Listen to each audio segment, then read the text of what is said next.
So he smited his Gromp, so he has no smite right now.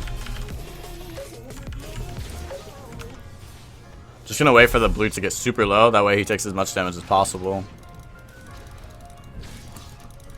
There's still no reason for me to go even like soon. Is he waiting for smite? His smite's not gonna be up, right?